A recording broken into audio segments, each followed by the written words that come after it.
Welcome to the People's Voice podcast. Don't forget to subscribe to our YouTube channel, and Animation Liberate for Organize, to watch more of our videos to learn from the life of the common people, the challenges they face and how they manage to overcome them.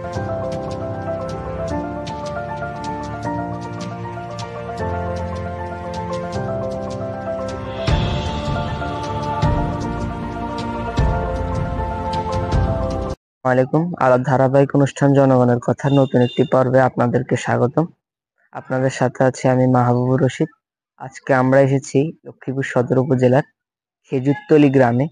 এটা একটি প্রত্যন্ত অঞ্চল, এখানে যোগাযোগ ব্যবস্থা খুবই করুণ। আমরা এখানে কিছু এলাকাবাসীর সাথে কথা বলেছি। এখন আমরা কথা বলছি একটি অসহায় দুস্থ পরিবারের সাথে। ওনাদের জীবন থেকে নেওয়া কিছু কথা ওনাদের মুখ থেকে শুনবো। সালাম আলাইকুম। ওয়ালাইকুম আসসালাম। কি নাম আপনার? মরিয়ম। পরিবারের সদস্য কয়জন আপনার? পরিবারের সদস্য ছেলে একটা, মেয়ে দুইটা, আর মা আর আমি। টোটাল 5 জন। জি। তো আপনার স্বামী নেই?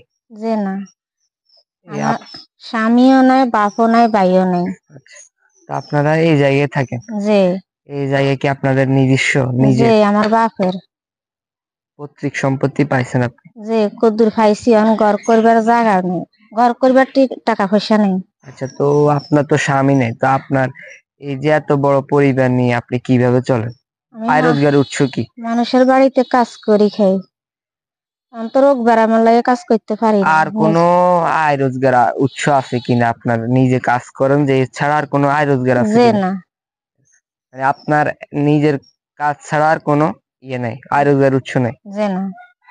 তো আপনার কি এখন, আপনার তো এই জীবনটা আমরা দেখছি যে আপনার একটা ঘরের অবস্থা খুব করুণ, আপনার উপর একটা দায়ভার আছে। তো জীবনে স্বাভাবিকভাবে অনেক সমস্যা আছে। আপনার মূলত সমস্যাগুলো কি কি?